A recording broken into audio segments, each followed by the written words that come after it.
हरे कृष्णा, राधे राधे। आज की कथा में आप सभी भक्तों का हार्दिक स्वागत है। भगवान श्री कृष्ण आपकी समस्त मनोकामनाओं को पूर्ण करें। आज है 9 जून 2026, दिन है मंगलवार, और आज आप सुनेंगे पुरुषोत्तम मास की कथा का 24वां अध्याय। कल का अध्याय सुनने के लिए आप सभी भक्तों का बहुत बहुत आभार। और अब भगवान श्री कृष्ण का ध्यान करके आज की कथा का प्रारंभ करते हैं। राजा दृढ़धनवा बोला, हे मुनियों में श्रेष्ठ, हे दीनों पर दया करने वाले, श्री पुरुषोत्तम मास में दीपदान का क्या फल होता है, सो कृपा करके मुझसे कहिए। श्री नारायण बोले, इस प्रकार राजा दृढ़धनवा के पूछने पर अत्यंत प्रसन्न मुनियों में श्रेष्ठ वाल्मीकि मुनि ने हंसते हुए विनीत अत्यंत नम्र राजा दृढ़धनवा से कहा। श्री वाल्मीकि मुनि बोले, हे राजाओं में श्रेष्ठ सिंह सदृश पराक्रम वाले, पापों का नाश करने वाली कथा को सुनिए, जिसके सुनने मात्र से 5 प्रकार के महान पाप नाश को प्राप्त हो जाते हैं। सौभाग्य नगर में चित्रबाहु नाम से प्रसिद्ध बड़ा बुद्धिमान अत्यंत बलवान एक राजा था। वह क्षमाशील, समस्त धर्मों को जानने वाला, शील रूप और दया से युक्त, ब्राह्मणों का भक्त, भगवान का भक्त, कथा के श्रवण में तत्पर, हमेशा अपनी ही स्त्री में प्रेम करने वाला और पशुपुत्र से युक्त, चतुरंगिणी सेना से युक्त, ऐश्वर्य में कुबेर के समान था। उसकी चंद्रकला नाम की स्त्री 64 कला को जानने वाली, पतिव्रता, महान भाग्यवती, भगवान की भक्ति को करने वाली थी।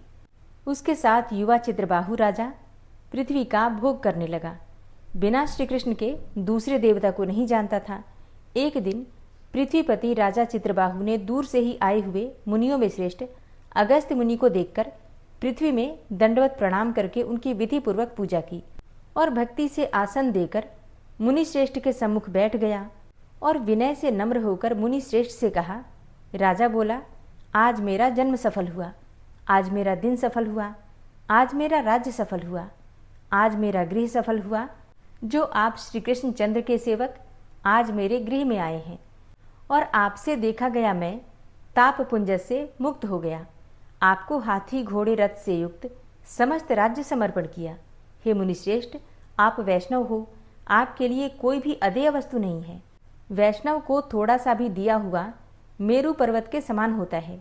जो कौड़ी के बराबर शाक अथवा उत्तम अन्न जिस दिन वैष्णव ब्राह्मण को नहीं देता है, उसका वह दिन विफल होता है, ऐसा वेद के जानने वालों ने कहा है।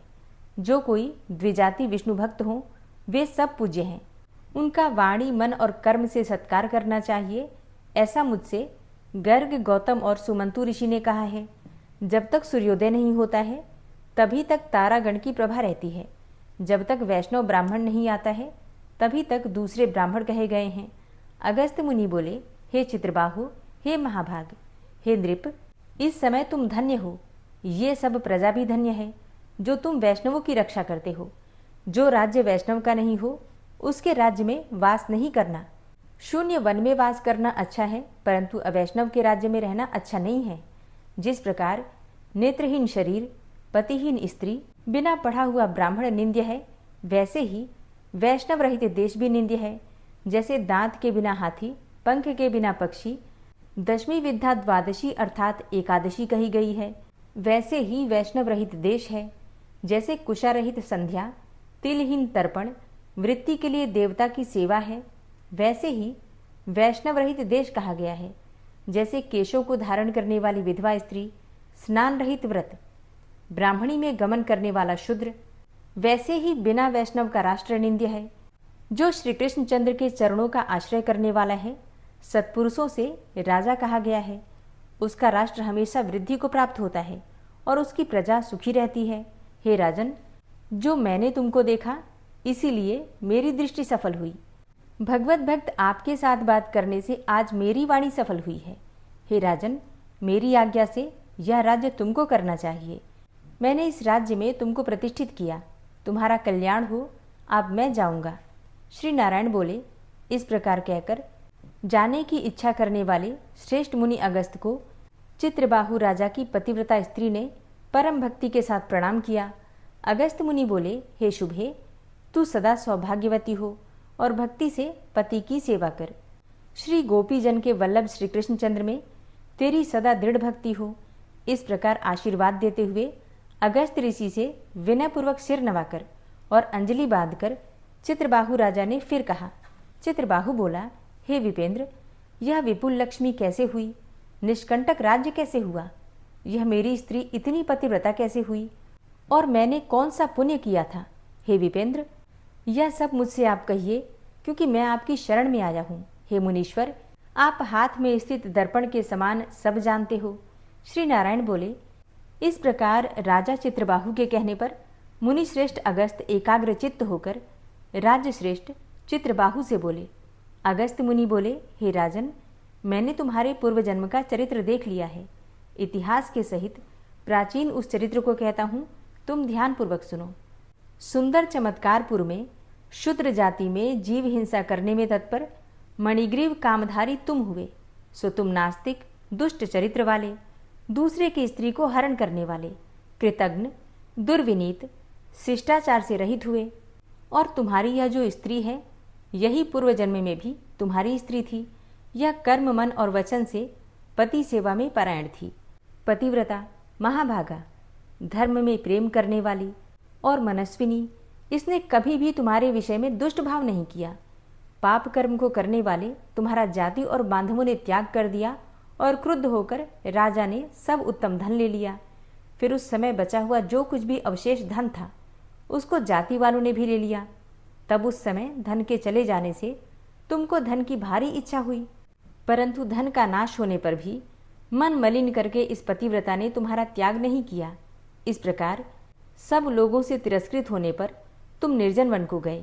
हे महीपते, वन में जाकर अनेक पशुओं को मारकर अपनी आत्मा का रक्षण किया। इस प्रकार स्त्री के सहित जीवन निर्वाह करते हुए धनुष को उठाकर मणिग्रीव मृग के मांस को खाने की इच्छा से बहुत से सर्प और मृग से भरे हुए वन को गया। उस मनुष्य रहित वन के मध्य मार्ग में उग्रदेव नाम के महामुनि दिशा ज्ञान के नष्ट हो जाने से व्याकुल हो गए। हे राजन, मध्याह्न के समय तृषा से अत्यंत पीड़ित होकर वहां ही गिरकर मरणासन्न हो गए। उस समय रास्ते को भूले हुए उस दुखित ब्राह्मण को देखकर तुमको दया आई और उस ब्राह्मण को उठाकर और उसको साथ लेकर तुम अपने आश्रम को गए। उस दुखित ब्राह्मण की तुम दोनों स्त्री पुरुष ने खूब सेवा की। एक मुहूर्त के बाद उस समय महायोगी उग्रदेव चैतन्यता को प्राप्त होकर आश्चर्य करने लगे कि मैं वहां था, यहाँ कैसे आ गया? उस वन के बीच से कौन मुझे लेकर आया? श्री नारायण बोले, मणिग्रीव ने उस ब्राह्मण से कहा कि यह सुंदर तालाब है, इसमें कमलिनी के पुष्प से सुगंधित शीतल जल है। हे ब्राह्मण, उस शीतल जल में जाकर स्नान करके मध्याह्न की क्रिया करके फलाहार करें और सुंदर शीतल जल का पान करें। इस समय मैंने रक्षा की है, आप सुख से विश्राम करें। हे मुनिश्रेष्ठ, आप उठिए और आप कृपा करने के योग्य हैं। अगस्त जी बोले, उस समय उग्रदेव ब्राह्मण श्रम रहित सावधान होकर मणिग्रीव का वचन सुनकर तृषा से व्याकुल हो उठा। हे चित्रबाहु, मणिग्रीव की भुजा पकड़कर वट वृक्ष से शोभित तालाब के तट पर जाकर बैठ गए। वट की छाया में बैठकर क्षण मात्र विश्राम करके स्नान करके और नित्य कर्म करके वासुदेव भगवान का पूजन किया। देवता पितरों का तर्पण करके सुंदर शीतल जल को पान कर उग्रदेव ब्राह्मण शीघ्र वट के मूल भाग में जाकर बैठ गए। पत्नी सहित मणिग्रीव ने मुनिश्रेष्ठ उग्रदेव को नमस्कार किया और अतिथि सत्कार करने की इच्छा से विनय युक्त वाणी से बोला। मणिग्रीव बोला, हे ब्राह्मण, आज मुझको तारने के लिए आप मेरे आश्रम को आए। आपके दर्शन से मेरे पाप नष्ट हो गए। इस प्रकार उस ब्राह्मण से कहकर प्रसन्न मणिग्रीव स्त्री से बोला, आई सुंदरी, जो जो स्वादिष्ट पके हुए फल हैं और उन आम्र फलों को तुम जल्दी लाओ, विलंब मत करो। हे शुभानने, और जो कुछ भी कंद आदि हो उनको भी लेकर आओ। इस प्रकार स्त्री अपने पति के वचन को सुनकर फलों को और कंद आदिकों को लाकर हर्ष से ब्राह्मण के सामने रखती है। फिर मणिग्रीव मुनिश्रेष्ठ से वचन बोला कि हे ब्राह्मण, इन फलों को ग्रहण करके मुझ स्त्री पुरुष को कृतार्थ करें। तब उग्रदेव ब्राह्मण बोला, तुमको मैं जानता नहीं हूँ कि तुम कौन हो, सो मेरे से कहो। विद्वान ब्राह्मण को चाहिए कि अपरिचित का भोजन नहीं करे। मणिग्रीव बोला, हे द्विज शार्दुल, मैं मणिग्रीव नामक शूद्र जाति का स्वजनों से, जाति वालों से और बंधु बांधवों से त्यागा हुआ हूँ। इस प्रकार शूद्र के वचन को सुनकर प्रसन्नात्मा उग्रदेव ने फलों को खाया और बाद में जल को पिया। ब्राह्मण को सुख से बैठे देखकर मणिग्रीव उग्रदेव ब्राह्मण के पैरों को अपनी गोद में रखकर दबाता हुआ फिर वचन बोला। मणिग्रीव बोला, हे मुनिश्रेष्ठ, आप कहाँ जाएंगे? इस निर्जन जल रहित हिंसक जंतुओं से भरे हुए दुष्ट वन में आप कैसे आए और कहाँ से आए? उग्रदेव बोला, हे महाभाग, मैं ब्राह्मण हूँ, प्रयाग जाना चाहता हूँ। इस समय रास्ता न जानने के कारण भयंकर वन में चला आया हूँ। उस जगह थकावट और प्यास के कारण क्षण भर में ही मरणासन्न हो गया था और बाद में तुमने मेरे को प्राण दिया। हे मणिग्रीव, बोलो, तुमको मैं क्या दूं? हे मणिग्रीव, तुम दोनों स्त्री पुरुष ने किस दुख के कारण वन में आश्रय लिया है? उस दुख को मुझसे कहो, मैं उस दुख को दूर करूंगा। अगस्त्य मुनि बोले, इस प्रकार उग्रदेव ब्राह्मण के वचन को सुनकर अपनी स्त्री के सामने उस मुनीश्वर उग्रदेव की प्रार्थना कर दरिद्रता समुद्र को पार करने की इच्छा वाले मणिग्रीव ने अपने कर्म के भयंकर फल रूप वृतांत को कहा। हरे कृष्णा। आज की कथा का यहीं पर समापन करती हूँ। इसके आगे का वृतांत आप सुनेंगे कल की कथा में। और अब आप सुनेंगे भगवान जगन्नाथ जी की कथा। भगवान जगन्नाथ की कृपा की कथा। एक समय की बात है, एक गरीब मूर्तिकार था जिसे पूरे शहर ने चोर समझ लिया था। लेकिन उसकी सच्चाई यह थी कि स्वयं भगवान जगन्नाथ उसके सबसे बड़े मित्र बन चुके थे। एक बार जगन्नाथपुरी नगरी में एक ऐसा चमत्कार हुआ जिसे सुनकर आज भी लोगों की आंखें नम हो जाती हैं। यह कथा है रामू नाम के एक निर्धन मूर्तिकार की, जिसकी झोपड़ी में गरीबी, भूख और संघर्ष था, लेकिन जिसके हृदय में भगवान जगन्नाथ जी के लिए अटूट प्रेम था। उसकी दुनिया सिर्फ उसके छोटे बेटे कान्हा तक सीमित थी। पत्नी वर्षों पहले संसार छोड़ चुकी थी और अब रामू अपने नन्हे बेटे को पालने के लिए दिन रात लकड़ी की मूर्तियां बनाता था। लेकिन दुर्भाग्य ने उसका पीछा नहीं छोड़ा। एक ओर भीषण बारिश के कारण उसकी कोई भी मूर्ति बिक नहीं रही थी और दूसरी ओर उसका बेटा तेज बुखार से तप रहा था। जब घर में खाने का एक दाना तक नहीं बचा, तब रामू अपनी सबसे सुंदर बनाई हुई जगन्नाथ जी की मूर्ति लेकर मंदिर पहुंचा। उसे विश्वास था कि कोई न कोई भक्त उसकी कला को खरीद लेगा और वह अपने बेटे के लिए दवा और भोजन जुटा पाएगा। लेकिन मंदिर के बाहर बैठे धनवान लोगों ने उसकी ओर देखा तक नहीं। उल्टा मंदिर का घमंडी रक्षक विक्रम उसे अपमानित करने लगा। उसने रामू को भिखारी कहकर मंदिर की सीढ़ियों से धक्का दे दिया। तब रामू की बनाई हुई सुंदर मूर्ति टूटकर टुकड़े टुकड़े हो गई। घायल रामू की आंखों से आंसू बह निकले। उसने मंदिर के शिखर की ओर देखकर दर्द भरी आवाज में कहा, हे जगन्नाथ, क्या आप केवल अमीरों के भगवान हैं? क्या मेरे जैसे गरीब की पुकार आपके कानों तक नहीं पहुंचती? उस रात जब रामू टूटा हुआ मन लेकर अपनी झोपड़ी में लौटा, तो वहां एक ऐसा दृश्य उसका इंतजार कर रहा था जिसे देखकर उसकी सांसें थम गई। झोपड़ी के भीतर दिव्य प्रकाश फैला हुआ था। उसका बीमार बेटा कान्हा हंस रहा था और उसके पास एक सांवला अत्यंत सुंदर बालक बैठा था। वह अपने हाथों से कान्हा को गर्मा गर्म महाप्रसाद खिला रहा था। बालक के चेहरे पर ऐसी मुस्कान थी जिसे देखकर सारे दुख मिट जाएं। उसने रामू से कहा, काका, चिंता मत करो, तुम्हारा बेटा अब ठीक हो जाएगा। मैं तो बस तुम्हारा कर्ज चुकाने आया हूँ। इतना कहकर वह बालक अचानक ही अदृश्य हो गया और पीछे छोड़ गया मंदिर की राजसी मोहर लगी एक स्वर्ण थाली। सुबह होते ही मंदिर में हड़कंप मच गया। भगवान के भंडार से वही स्वर्ण थाली गायब थी। सैनिकों ने खोज शुरू की और वह थाली रामू की झोपड़ी में मिल गई। बिना कुछ सुने उसे चोर घोषित कर दिया गया। उसके हाथों में बेड़ियां डाल दी गईं। उसका मासूम बेटा रोता रहा, लेकिन किसी का भी दिल नहीं पसीजा। पूरा शहर उसे अपराधी मान चुका था। राजा ने आदेश दिया कि अगले दिन सूर्योदय पर रामू को फांसी दे दी जाए। काल कोठरी में बैठा हुआ रामू पूरी रात रोता रहा।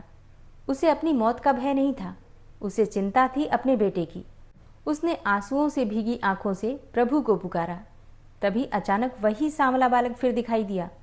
उसने रामू के सिर पर हाथ फेरते हुए कहा, डरो मत काका, कल पूरी दुनिया देखेगी कि सच्चे भक्त का साथ मैं कभी नहीं छोड़ता। अगली सुबह फांसी का मैदान लोगों से भर गया। रामू के गले में फंदा डाल दिया गया। तभी अचानक मंदिर की दिशा से भयंकर गर्जना सुनाई दी। धरती कांपने लगी। मंदिर के मुख्य पुजारी भागते हुए आए और चिल्लाए, रुको, यह फांसी नहीं हो सकती। प्रभु स्वयं क्रोधित हैं।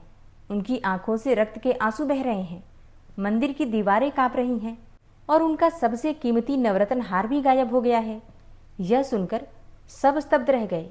तभी एक और चमत्कार हुआ। रामू के फटे हुए कुर्ते की जेब से दिव्य प्रकाश निकलने लगा, और जब ये प्रकाश शांत हुआ तो सबने देखा कि भगवान जगन्नाथ जी का वही नवरत्न हार रामू की जेब से बाहर झलक रहा था। पूरा मैदान सन्न रह गया। राजा के हाथ कांपने लगे। पुजारियों के चेहरे से रंग उड़ गया। अब तो सब समझ चुके थे कि यह कोई साधारण गरीब नहीं, बल्कि भगवान का प्रिय भक्त है। उसी क्षण आकाश में गूंजती हुई दिव्य आवाज सुनाई दी, मुझे सोने के हार नहीं चाहिए, मुझे अपने भक्त का प्रेम चाहिए। तुमने जिस रामू को चोर समझा, उसके लिए मैं स्वयं उसके घर गया था। जिस फंदे पर तुम उसे चढ़ाने जा रहे थे, उस पर चढ़ने के लिए मैं तैयार था। याद रखो, मेरे सच्चे भक्त पर संकट आए तो जगत का स्वामी स्वयं उसकी ढाल बन जाता है। पूरा मैदान जय जगन्नाथ के नारों से गूंज उठा। राजा रामू के चरणों में गिर पड़ा। घमंडी रक्षक विक्रम रो रो कर क्षमा मांगने लगा, लेकिन रामू की नज़र भीड़ पर नहीं थी। वह उस सांवले बालक को खोज रहा था जो थोड़ी दूर खड़ा मुस्कुरा रहा था। उसके गले में अब सोने का हार नहीं, बल्कि रामू के हाथों से बनी हुई साधारण लकड़ी की माला थी। कहते हैं कि उस दिन के बाद पुरी के मंदिर में नियम बदल गए। किसी भक्त को उसकी गरीबी, उसके वस्त्र या उसकी स्थिति देखकर कभी नहीं आंका गया, और रामू की छोटी सी झोपड़ी भक्तों के लिए आस्था का केंद्र बन गई।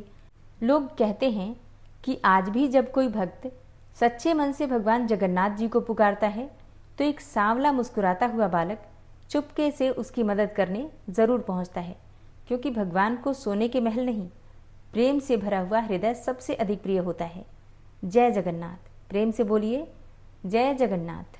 बड़ा मंगलवार या फिर बुढ़वा मंगलवार की कथा। महाभारत काल में एक बार भीम श्वेत कमल की तलाश में गंधमादन पर्वत पर चले गए, और वहां उन्होंने एक बूढ़े वानर को रास्ते में लेटे हुए देखा। और उस बूढ़े वानर ने पूरे रास्ते में अपनी पूंछ इस प्रकार से फैला रखी थी कि भीम के लिए रास्ता पार करना बहुत कठिन हो रहा था। तब भीम ने क्रोध में आकर कहा, अरे वानर, अपनी पूंछ उठा ताकि मैं रास्ता पार करके और पुष्प लेकर आ सकूं। हनुमान जी ने भीम की तरफ देखा और देखकर कहा कि देखो, मैं तो बूढ़ा हूँ, एक तो वानर हूँ और बहुत बूढ़ा हो चुका हूँ, तो मुझसे तो हिला भी नहीं जा रहा। ऐसे में पूंछ उठाना तो बहुत मुश्किल काम है, तो तुम कहीं से किनारे से चले जाओ।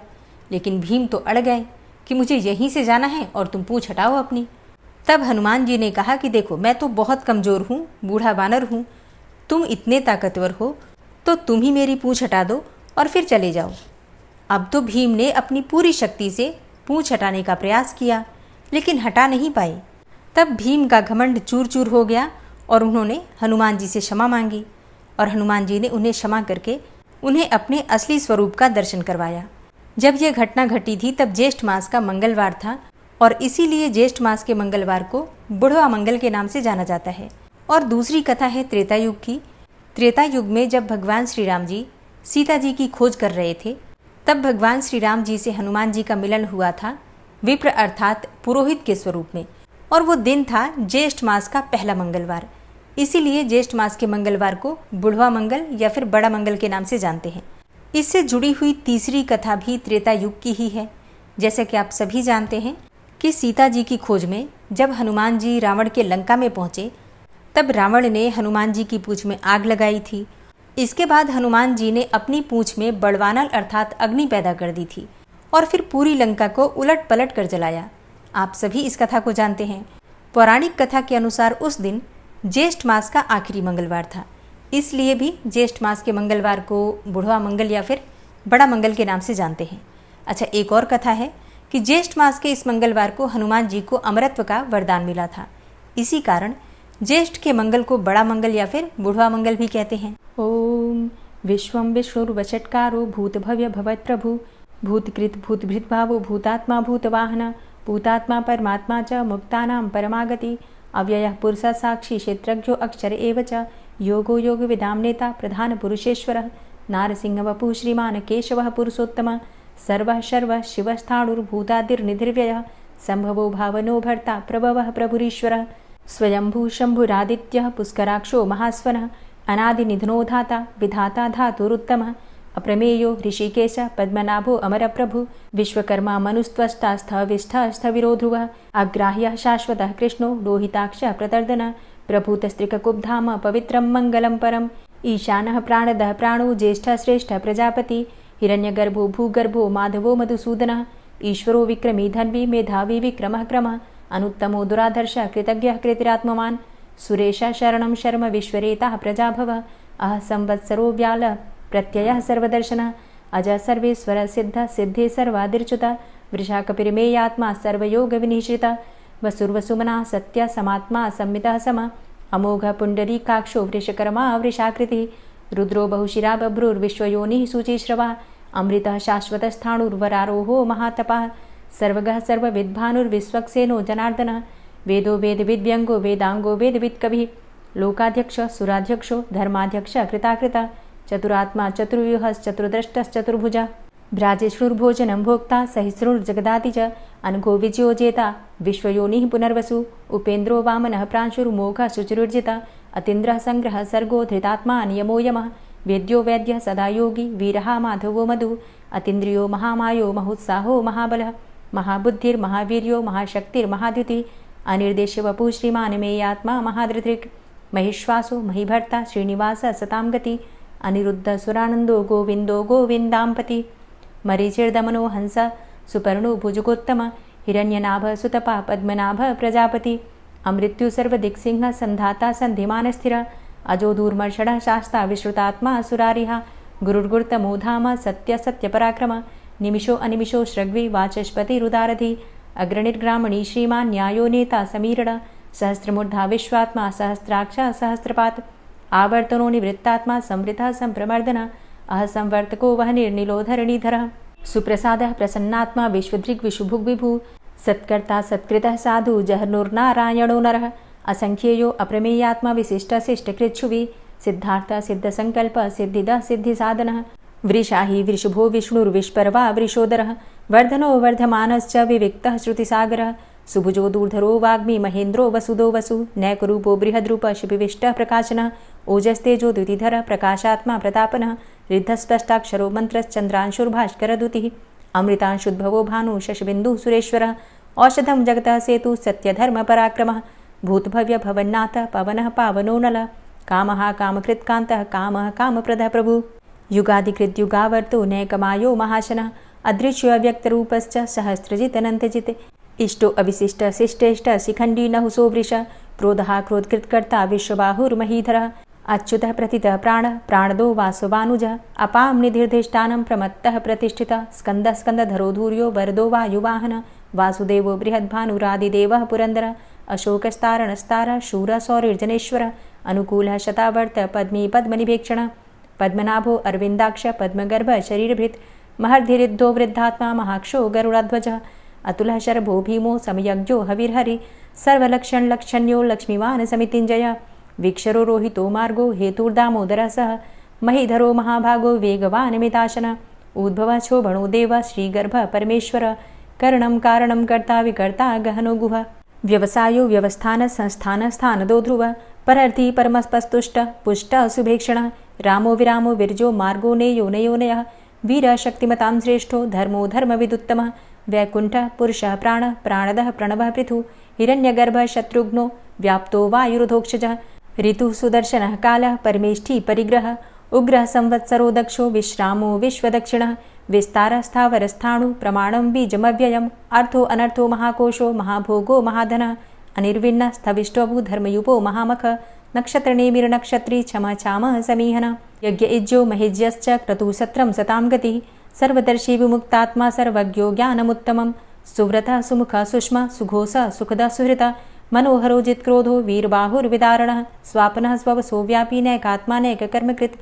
वत्सरो वत्सलो वत्सी रत्नगर्भो धनेश्वरः धर्मगुप्त धर्मकृद्धर्मी सदसक्षरमक्षरम् अविज्ञाता सहस्रांशुर्विधाता कृतलक्षणः गभस्तिनेमिः सत्त्वस्थः सिंहो भूतमहेश्वरः आदिदेवो महादेवो देवेशो देवभृद्गुरुः उत्तरो गोपतिर्गोप्ता ज्ञानगम्यः पुरातनः शरीरभूतभृद्भोक्ता कपीन्द्रो भूरि दक्षिणः सोमभो अमृतपः सोमः पुरुजित पुरुषोत्तमः विनयोजयः सत्यसन्धो दाशाः सात्वताम्पतिः जीवो विनयिता साक्षी मुकुन्दो अमितविक्रमः अम्भो निद्रणन्तात्मा महोदधीशयोऽन्तकः अजोमहारः स्वाभाव्यो जितामित्रः प्रमोदन आनन्दो नन्दनो नन्दः सत्यधर्मा त्रिविक्रमः महर्षि कपिलाचार्यः कृतज्ञो मेदिनीपतिः त्रिपदस्त्रिदशाध्यक्षो महाशृङ्गः कृतान्तकृत् महावराहो गोविन्दः सुखेणः कनकाङ्गदी गुह्यो गभीरो गहनो गुप्तश्चक्रगदाधरः वेधा स्वाङ्गो अजितः कृष्णो दृढः सङ्कर्षणोच्युतः वरुणो वारुणो वृक्षः पुष्कराक्षो महामनाः भगवान् भगानन्दी वनमाली हलायुधः आदित्यो ज्योतिरादित्यः सहिष्णुर्गतिसत्तमः सुधन्वाखण्ड परशुर्दारुणो द्रविडप्रदः दिविस्त्रिक्सर्वदृग्व्यासो वाचस्पतिर्योनिजः त्रिसामासामगः साम निर्वाणं भेषजम्भिसक् संन्यासकृच्छमः शान्तो निष्ठा शान्तिः परायणं शुभाङ्गः शान्तिदस्रष्टा कुमुदः कुवलेशय गोहितो गोपतिर्गोप्ता वृषभाक्षो वृषप्रियः अनिवर्ति निवृतात्मा संक्षेप्ता चेमकृच्छिवः श्रीवत्स्वक्षा श्रीवास श्रीपति श्रीमतांबर श्रीद श्रीश श्रीनिवास श्रीनिधि श्रीविभावन श्रीधर श्रीकर श्रेय श्रीमान लोकत्रयाश्रय स्वक्ष स्वंग शतानंदो नंदिर्ज्योतिर्गणेश्वर विजितात्मा विधेयात्मा सत्कीर्तिश्छिन्न संशय उदीर्ण सर्वतक्षसुर निश शाश्वत स्थिर भूषयो भूषणो भूतिर्विशोकः शोकनाशन अर्चिष्मानर्चितः कुंभो विशुद्धात्मा विशोधन अनिरुद्धो अप्रतिरथ प्रद्युम्नो अमित विक्रमः कालिनेमि निहावीर शौरी सूर्जनेश्वर त्रिलोकात्मा त्रिलोकेशः केशवः केशिहारी कामदेवः कामपालः कामीकान्तः कृतागमः अनिर्देशव पुर्विष्णोर्वीरो अनन्तो धनञ्जयः ब्रह्मण्यो ब्रह्मकृद्ब्रह्मा ब्रह्म ब्रह्म विवर्धन ब्रह्मविद् ब्राह्मणे ब्रह्मी ब्रह्मज्ञो ब्राह्मणप्रियः महाक्रमो महाकर्मा महातेजा महोरगः महाक्रतुर्महायज्वा महायज्ञो महाहवि स्तव्यस्तव प्रियस्तोत्रं स्तुतिस्तोतारणप्रियः पूर्णः पुरैता पुण्य पुण्यकीर्तिर्नामयः मनोजवस्तीर्थकरो वसुरेता वसुप्रद वसुप्रदो वासुदेव वसुर्वसुमनाहवि सद्गतिः सत्कीर्तिः सत्ता सद्भूतिः सत्परायणः शूरसेनो यदुश्रेष्ठः सन्निवासः सुयामुनः भूतावासो वासुदेवः सर्वासु निलयोऽनलः दर्पः दर्पदो दृप्तो दूढरोथा पराजितः विश्वमूर्तिर्महामूर्तिर्दीप्तमूर्तिर्मूर्तिमान् अनेकमूर्तिरव्यक्तः शतमूर्तिः शताननः एको नैकः सवकः किं यत्तत्पदमनुत्तमं लोकबन्धुर्लोकनाथो माधवो भक्तवत्सलः सुवर्णवर्णो हेमांगो वरांगश्चन्दनांगदी वीरः विषमः शून्यो घृताशीरचलश्चलः अमानीमानदो मान्यो लोकस्वामी त्रिलोकदृक् सुमेधा मेधजो धन्यः सत्यमेधाधराधरः तेजोवृषः द्वितिधरः सर्वशस्त्रभृताम्बर प्रग्रहो निग्रहो व्यग्रो नैकशृङ्गो गदाग्रजः चतुर्मूर्तिश्चतुर्बाहुश्चतुर्व्यूहश्चतुर्गति चतुरात्मा चतुर्भावश्चतुर्वेदविदेकपात् समावर्तो अनुवृतात्मा दुर्जयो दुरतिक्रम दुर्लभो दुर्गमो दुर्गो दुरावासो दुरारिहा शुभांगो लोकसारंगः सुतन्तुस्तन्तुवर्धन इन्द्रकर्मा महाकर्मा कृतकर्मा कृतागमः उद्भवः सुन्दरः सुन्दो रत्ननाभः सुलोचनः अर्को वाजसनः शृङ्गी जयन्तः सर्वविजयी सुवर्णबिन्दुरक्षोभ्य सर्वभागीश्वरेश्वरः महाह्रदो महागर्तो महाभूतो महानिधि कुमुदः कुन्दरः कुन्दः पर्जन्यः पावनो नीलः अमृताशो अमृतवपुः सर्वज्ञः सर्वतोमुखः सुलभः सुव्रतः सिद्धः शत्रुजित् शत्रुतापनः न्यग्रोधो दुम्बरो अस्वस्थश्चाणुरान्ध्रनिषूदनः सहस्रार्चिः सप्तजिह्वः सप्तैधा सप्तवाहनः अमूर्तिरणघो अचिन्त्यो भयकृद्भयनाशनः अणुर्बृहत्कृशस्थूलो गुणभृन्निर्गुणो महान् अधृतस्वधृतः स्वास्य प्राग्वंशो वंशवर्धनः भारभृतिकथितो योगी योगी स सर्वकामद आश्रमश्रमण छाम सुपर्णो वायुवाहन धनुर्धरोर्धनुर्वेदो दण्डोदमयितादम अपराजितः सर्वसहो नियन्ता नियमो यमः सत्त्ववान् सात्विकः सत्य सत्यधर्मपरायण अभिप्रायः प्रियार्होर्ह प्रियकृत्प्रीतिवर्धनः विहाय सगतिर्ज्योति सुरुचिर्हुद्भुग्विभु रविर्विलोचनः सूर्य सविता रविलोचनः अनन्तो हुद्भुग्भोक्ता सुखदो नैकजोग्रज अनिर्विण्ण सदामर्षि लोकाधिष्ठानमद्भुतः सनात सनातन्तमः कपिलः कपिरप्यय स्वस्तिदः स्वस्तिकृत् स्वस्ति स्वस्तिभुक् स्वस्ति दक्षिणः रौद्रः कुण्डली चक्रे विक्रम्युर्जितशासनः शब्दातिगः शब्दशः शिशिरः शर्वरीकरः अक्रूरः पेशलो दक्षो दक्षिणः क्षमिणाम्बर विद्वतमो वितभय पुण्यश्रवणकीर्तन उत्तारणो दुष्कृतिः पुण्यो दुःस्वप्ननाशन वीरः रक्षणः सन्तो जीवनः पर्यवस्थितः अनन्तरूपो अनन्तसृर्जितमन्युर्भयापः चतुरष्ट्रो गभीरात्मा विदिशो व्यादिशो दिश अनादिर्भूर्भुवो लक्ष्मीः सुवीरो रुचिराङ्गद जननो जन्मादिर्भीमो भीमपराक्रम आधारनीलयोधाता पुष्पहासः प्रजागर ऊर्ध्वगः सत्पथाचारः प्राणदः प्रणमापण प्रमाणं प्राणनीलयः प्राणभृत् प्राणजीवनः तत्त्वं तत्त्वविदेकात्मा जन्ममृत्यु जरातिग भूर्भुवस्वस्तरुस्तारः सविता प्रपितामह यज्ञो यज्ञपतिर्यज्वा यज्ञाङ्गो यज्ञवाहन यज्ञभृद्यज्ञकृद्यज्ञ यज्ञभुग्यज्ञसाधन यज्ञान्तिकृद्यज्ञ गुह्यमन्यमन्नादेव च आत्मयोनिः स्वयं जातो वैखानः सामगायन देवकीनन्दन स्रष्टा क्षितिसः पापनाशन शङ्खभृन्नन्दकीचक्री शारङ्गधन्वा गदाधरः रथाङ्गपाणिरक्षोभ्य सर्वप्रहरणायुध ॐ नमः इति। श्री राधा कृपा कटाक्ष स्तोत्र।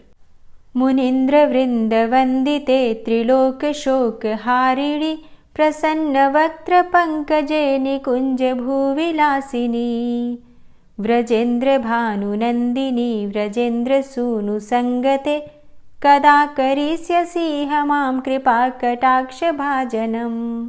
अशोक वृक्ष वल्लरी वितान मंडपस्थिते प्रवाल बाल पल्लव प्रभारुणांध्रि कोमले वराभय स्फुरत्करे प्रभूत संपदालये कदा करिष्यसि मां कृपा कटाक्ष भाजनम्। अनंगरंग मंगलं प्रसंग भंगुरं भ्रुवां सविभ्रमं ससंभ्रमं दृगन्तबाणपातने निरन्तरं वशीकृत प्रतीत नन्दनन्दने कदा करिष्यसि मां कृपा कटाक्ष भाजनम्। तडित्सुवर्ण चम्पक प्रदीप्त गौर विग्रहे मुख प्रभा परास्त कोटि सारदेन्दुमण्डले विचित्र चित्र संचर चकोर शावलोचने कदा करिष्यसि मां कृपा कटाक्ष भाजनम्। मदोन्मदादि यौवने प्रमोदमान मंडिते प्रियानुरागरंजिते कलाविलास पंडिते अनन्य धन्य कुंज राज्य कामकेलि कोविदे कदा करिष्यसि मां कृपा कटाक्ष भाजनम्। अशेष हाव भाव धीर हीर हार भूषिते प्रभूत शात कुंभ कुंभ कुंभि कुंभ सुस्तनि प्रशस्त मंद हास्य चूर्ण पूर्ण सौख्य सागरे कदा करिष्यसि मां कृपा कटाक्ष भाजनम्। मृणाल वाल वल्लरी तरंग रंग दौर्लते लताग्रलास्य लोल नील लोचनावलोकने ललल्लुलन्मिलन् मनोज्ञ मुग्ध मोहिनाश्रिते कदा करिष्यसि मां कृपा कटाक्ष भाजनम्। सुवर्ण मल्लिकांचित त्रिरेख कंबुकंठगे त्रिसूत्र मंगली गुण त्रिरत्न दीप्ति दीधिते सलोल नील कुंतल प्रसून गुच्छ गुंफिते कदा करिष्यसि मां कृपा कटाक्ष भाजनम्। नितंब बिंबलंब मान पुष्प मेखला गुणे प्रशस्त रत्न किंकिणी कलाप मध्य मंजुले करींद्र शुंड दंडिकावरोह शोभ गोरुके कदा करिष्यसि मां कृपा कटाक्ष भाजनम्। अनेक मंत्रनाद मंजुनूपुरारवस्खलत् समाज राजहंस वंश निक्वडाति गौरवे विलोल हेम वल्लरी विडम्बि चारु चंक्रमे कदा करिष्यसि मां कृपा कटाक्ष भाजनम्। अनंत कोटि विष्णुलोक नम्र पद्मजार्चिते हिमाद्रिजा पुलोमजा विरिंचिजा वरप्रदे अपार सिद्धि रिद्धि दिग्ध सत्पदांगुली नखे कदा करिष्यसि मां कृपा कटाक्ष भाजनम्। मखेश्वरी क्रियेश्वरी स्वधेश्वरी सुरेश्वरी त्रिवेद भारतीश्वरी प्रमाण शासनेश्वरी रमेश्वरी क्षमेश्वरी प्रमोद काननेश्वरी व्रजेश्वरी व्रजाधिपे श्रीराधिके नमोस्तुते इतीममद्भुतं स्तवं निशम्य भानुनन्दिनी करोतु सन्ततं जनं कृपा कटाक्ष भाजनम्। भवेत्तदैव संचित त्रिरूपकर्मनाशनं लभेत्तदा ब्रजेन्द्र सूनुमण्डल प्रवेशनम्। जय जय श्री राधे, जय जय श्री राधे। और अब आप सुनेंगे श्री तुलसी चालीसा। श्री तुलसी महारानी करूँ विनय सिरनाय, जो मम हो संकट विकट दीजे मात नशाय। नमो नमो तुलसी महारानी, महिमा अमित न जाए बखानी। दियो विष्णु तुमको सन्माना, जग में छायो सुयस महाना। विष्णु प्रिया जय जयति भवानी, तिहु लोक की हो सुख खानी। भगवत पूजा करे जो कोई, बिना तुम्हारे सफल न होई। जिन घर तव नहीं होय निवासा, उस घर कर ही विष्णु नहीं बासा। करें सदा जो तव नित सुमिरन, तेहि के काज होय सब पूरन।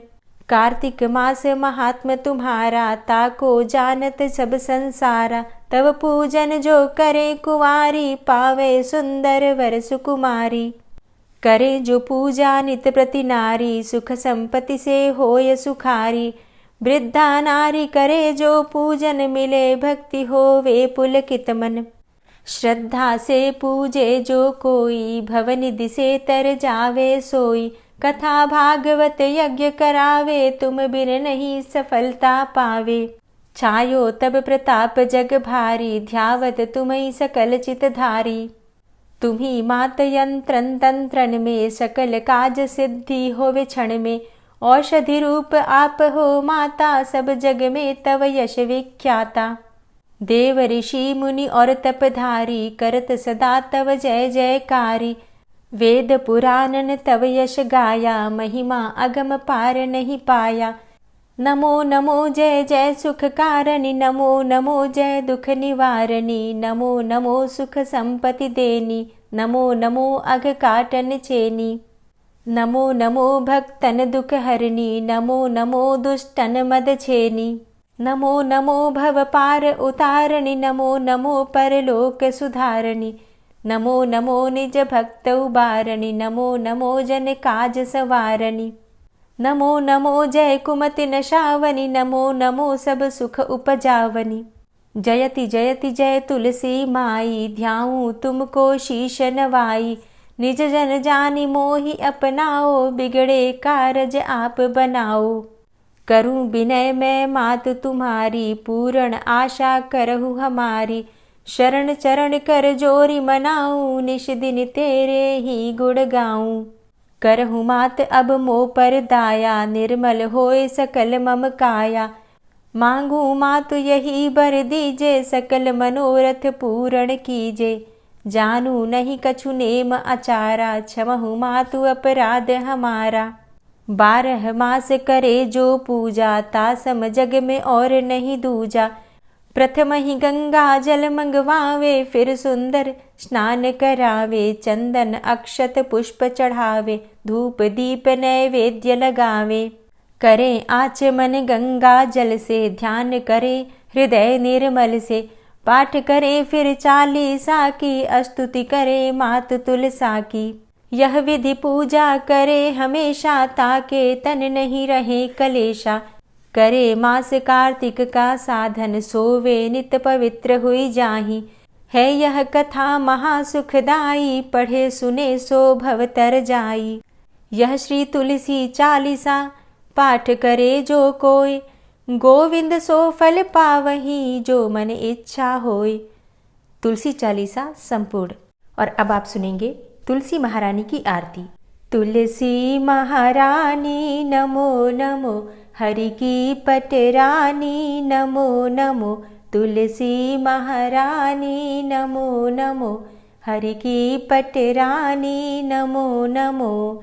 धन्य तुलसी पूर्ण तप कीनो, धन्य तुलसी पूर्ण तप कीनो। शालिग्राम की बनी पटरानी नमो नमो। तुलसी महारानी नमो नमो, हरि की पटरानी नमो नमो। जाके पत्र मंजरी कोमल, जाके पत्र मंजरी कोमल। श्रीपति कमल चरण लपटानी नमो नमो, हरि की पटरानी नमो नमो। तुलसी महारानी नमो नमो। धूप दीप नैवेद्य आरती, धूप दीप नैवेद्य आरती। पुष्पन की वर्षा बरसानी नमो नमो, हरि की पटरानी नमो नमो। तुलसा महारानी नमो नमो।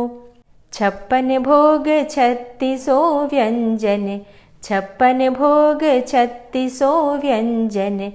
बिन तुलसा हरि एक न मानी नमो नमो। तुलसी महारानी नमो नमो, हरि की पटरानी नमो नमो। सभी सखी मैया तेरो यश गावे, सभी सखी मैया तेरो यश गावे। भक्ति दान दीजे महारानी नमो नमो। तुलसा महारानी नमो नमो। हरि की पटरानी नमो नमो। नमो नमो तुलसा महारानी, नमो नमो तुलसी महारानी। तुलसी महारानी नमो नमो। हरि की पटरानी नमो नमो। तुलसी महारानी नमो नमो। हरि की पटरानी नमो नमो। प्रेम से बोलिए तुलसी मैया की जय। परमा एकादशी, निर्जला एकादशी और सोमवती अमावस्या की जानकारी चाहिए तो चैनल पर वीडियो अपलोड हो चुकी है, आप देख सकते हैं। आज की कथा पसंद आई हो तो वीडियो को लाइक कीजिए, शेयर कीजिए और चैनल पर पहली बार आए हैं तो सब्सक्राइब करके बेल आइकन को ज़रूर प्रेस कर लीजिए अगर आपको आज की वीडियो अच्छी लगी है तो। मिलती मैं आपसे अगली वीडियो में, तब तक के लिए जय श्री राधे।